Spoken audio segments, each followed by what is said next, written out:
Hi అండి, నమస్తే. Welcome back to Konaseema రుచులు.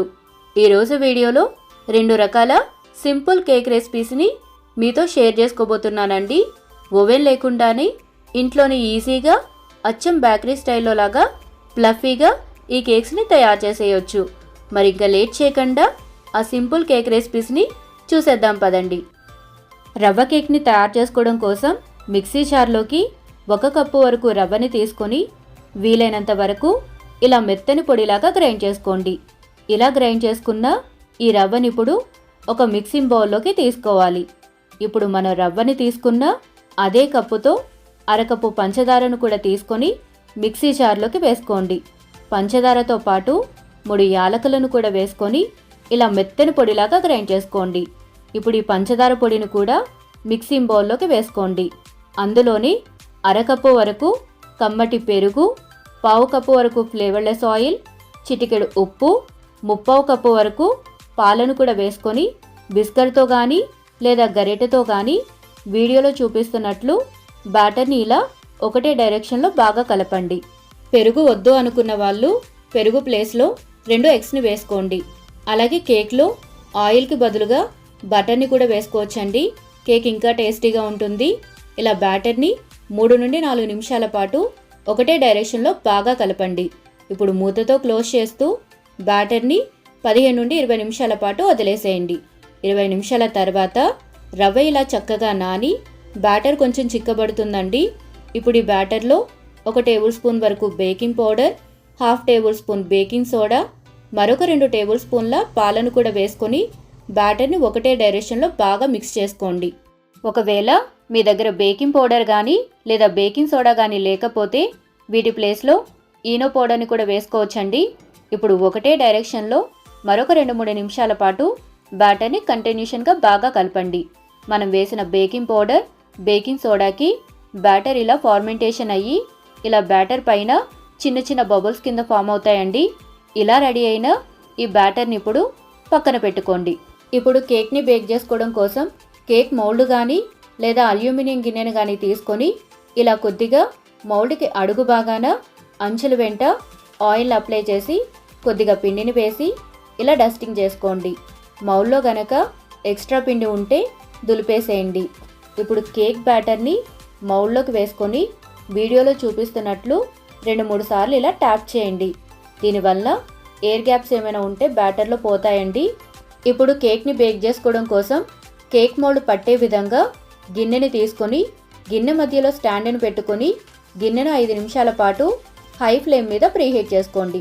గిన్నె బాగా వేడెక్కిన తర్వాత మంటని మీడియం ఫ్లేమ్లోకి పెట్టుకొని కేక్ మౌల్డ్ని సెంటర్లోకి అడ్జస్ట్ చేసుకొని 25 నుండి 30 నిమిషాల పాటు కేక్ని బేక్ చేసుకోవాలండి. 30 నిమిషాల తర్వాత నేను ఇక్కడ కేక్ని చెక్ చేస్తున్నాను.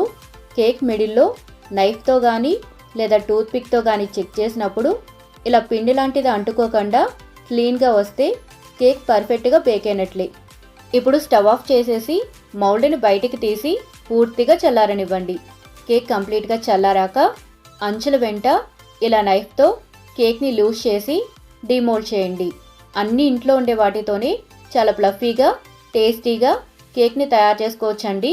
చాక్లెట్ కప్ కేక్స్ని తయారు చేసుకోవడం కోసం ముందుగా ఒక మిక్సీ జార్లోకి అరకప్పు పంచదార, 3 యాలకులను కూడా వేసుకొని ఇలా మెత్తని పొడిలాగా గ్రైండ్ చేసుకోండి.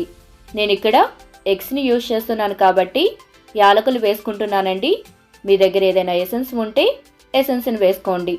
అందులోకి 2 ఎగ్స్ని తీసుకొని ఇలా పగలగొట్టుకుని వేసుకోవాలి. 1/2 కప్పు వరకు ఫ్లేవర్లెస్ ఆయిల్, చిటికెడు ఉప్పును కూడా వేసుకొని 3 నిమిషాల పాటైనా హైలో కాకుండా లో స్పీడ్లో ఇలా మంచి క్రీమీ టెక్స్చర్ వచ్చేంత వరకు గ్రైండ్ చేసుకొని ఒక మిక్సింగ్ బౌల్లోకి తీసుకోండి. అందులోకి 1 కప్పు మైదాని తీసుకొని ఇలా జల్లించి వేసుకోవాలి. 2 టేబుల్ స్పూన్ల cocoa powder, 1 tablespoon baking powder, 1/2 tablespoon baking సోడాను కూడా వేసుకొని ఒకటే డైరెక్షన్లో మిక్స్ చేసుకోవాలి. ఇప్పుడు కొంచెం కొంచెంగా పాలను వేసుకుంటూ బ్యాటర్ని ఒకటే డైరెక్షన్లో బాగా కలుపుకోవాలండి. బ్యాటర్ ఇలా రిబ్బన్ కన్సిస్టెన్సీ వచ్చేంత వరకు పాలను పోసి బ్యాటర్ని ఒకటే డైరెక్షన్లో బాగా కలపండి. నాకు ఇక్కడ ఈ కన్సిస్టెన్సీ రావడానికి 1/2 కప్పు పాల వరకు యూజ్ చేశానండి. ఇలా రెడీ అయిన ఈ బ్యాటర్ని ఇప్పుడు పక్కన పెట్టుకోండి. ఇప్పుడు చాక్లెట్ కప్ కేక్స్ని బేక్ చేసుకోవడం కోసం నేను ఇక్కడ పేపర్ కప్స్ని తీసుకుంటున్నానండి.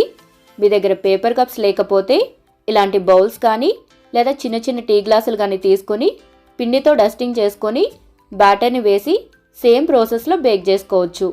బ్యాటర్ని ఈ పేపర్ కప్స్లోకి తీసుకొని ఫుల్గా వేయకుండా ఇలా హాఫ్ వరకు వేసుకొని ఒకసారి పేపర్ కప్స్ని ట్యాప్ చేసుకోండి. కేక్ బేక్ అయ్యాక పొంగుతుంది కాబట్టి ఇలా హాఫ్ వరకు వేసుకుంటే బ్యాటర్ బయటికి పొంగకుండా ఉంటుందండి. ఇప్పుడు కప్ కేక్స్ని బేక్ చేసుకోవడం కోసం గిన్నెను పెట్టుకొని సెంటర్లోకి స్టాండ్ని పెట్టుకొని హై ఫ్లేమ్ మీద ఒక 5 నిమిషాల పాటు ప్రీహీట్ చేసుకోవాలి. ఇప్పుడు ఏదైనా స్టీల్ ప్లేట్లోకి కానీ లేదా అల్యూమినియం ప్లేట్లోకి కానీ ఇలా కప్ కేక్స్ని పెట్టుకొని సెంటర్లోకి అడ్జస్ట్ చేసుకొని మీడియం ఫ్లేమ్ మీద 25 నుండి 30 నిమిషాల పాటు బేక్ చేసుకోవాలండి. 15 నిమిషాల తర్వాత ఇక్కడ ఒకసారి చెక్ చేస్తున్నాను. కప్ కేక్స్ బేక్ అవడం స్టార్ట్ అయ్యాయి. నాకు ఇక్కడ కప్ కేక్స్ పర్ఫెక్ట్గా బేక్ అవడానికి 30 నిమిషాల వరకు టైం పట్టిందండి. నైఫ్ ఇలా క్లీన్గా వస్తే కప్ కేక్స్ మనకి పర్ఫెక్ట్గా బేక్ అయినట్లే. ఇప్పుడు ఈ కప్ కేక్స్ని బయటికి తీసి పూర్తిగా చల్లారనివ్వండి. కప్ కేక్స్ పర్ఫెక్ట్గా బేక్ అయ్యాయో లేదో ఒకసారి చెక్ చేద్దామండి. చూసారు కదండి, చాలా ప్లఫీగా అచ్చం బేకరీ స్టైల్లో లాగా పర్ఫెక్ట్గా ఎలా వచ్చాయో. మరి మీరు కూడా ఈ సింపుల్ కేక్ రెసిపీస్ని మీ ఇంట్లో తప్పకుండా ట్రై చేసి మీ విలువైన ఫీడ్బ్యాక్ని నాతో షేర్ చేసుకోండి. వీడియో కనుక నచ్చితే తప్పకుండా లైక్ చేసి మీ ఫ్యామిలీ అండ్ ఫ్రెండ్స్కి షేర్ చేయండి. ఇలాంటి మరిన్ని ఈజీ అండ్ టేస్టీ రెసిపీస్ కోసం మన కోనసీమ రుచుల్ని సబ్స్క్రైబ్ చేసుకోండి. Thank you for watching.